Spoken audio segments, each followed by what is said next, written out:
শিপু জানো, আমি আজকে তোমাকে একটা কবিতা শোনাবো। কারণ একটা বাটপার কারেন্টকে দিব না স্যার। কারেন্ট তুই খবি মার। তুই আমাকে চিনিস না, মুনিয়ার নাম কার? তোকে আমি একবার পরিয়া করবো ছাড় খায়। তুই সারা জীবনের জন্য বলে যাবে আজকে কি বার। তোর শরীরে ভিতরে থাকবে না একটাও হাড়। সবগুলো খাবো আমি, করবো চুরমার। সুন্দর না কবিতা? তুমি যে পুষ্কিন্দ্রনাথ ঠাকুর সেটা আবার প্রমাণ করে দিলা। আর একটা শুনবা? বলো দেখি শুনি।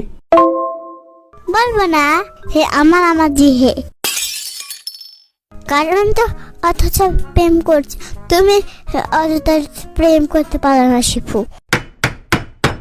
তোমার জন্য আমার ঘিক্ষ হয়। সবই বুঝতে পারলাম, কিন্তু এই বৃক্ষ মানে আবার কি? আরে পাগলা, এটাই জানে না। এটা তো মুরগি, মুরগির তো দূরের কথা, মুরগি তো ডিমও পারবে। আচ্ছা, মুরগিকেও বলতে হবে না, আবার মুরগির ডিমকেও বলতে হবে না। আপাতত তুমিই বলো এটার মানেটা কি? ঘৃণা আর দুঃখ একসাথে মিললে হয়, বৃক্ষ। আগে জানতাম তুমি নিউটনের খালাতো বোন।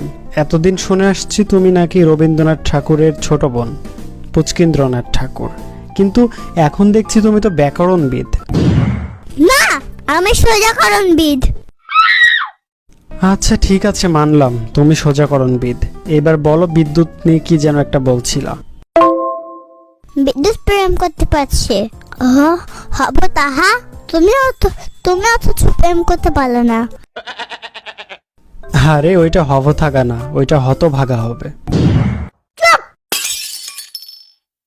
পাগলার নানি, দেখো তো বিদ্যুৎ বিদ্যুৎ পরে চলে যায়, আসে না। হ্যাঁ, ইদানিং তো বিদ্যুৎ থাকছেই না। তাহলে কি বুঝছো? ও তার গার্লফ্রেন্ডের কাছে চলে যায়, এই জন্য বাসায় থাকে না। আমি কি বুঝি না? হ্যাঁ, বিদ্যুৎ যেন এসে কইছে তোমারে। বলো ছেলে কোথাকার, আমার বিদ্যুতের কথা বলতে আসছে। বিদ্যুৎ ছেলে কোথাকার? আচ্ছা যাই হোক, প্রেম করে যদি বিদ্যুতের এই অবস্থা হয়, তাইলে যখন বিয়ে করবে তখন কি হবে? তখন তো থাকবেই না। তাহলে চলো বিদ্যুৎকে ভেঙে উপরে তুলে দিয়ে আসি। ভেঙ্গে উপরে তুলে দিয়ে আসি মানে? ব্রেক মানে ভাঙ্গা, আর আপ মানে উপরে তোলা।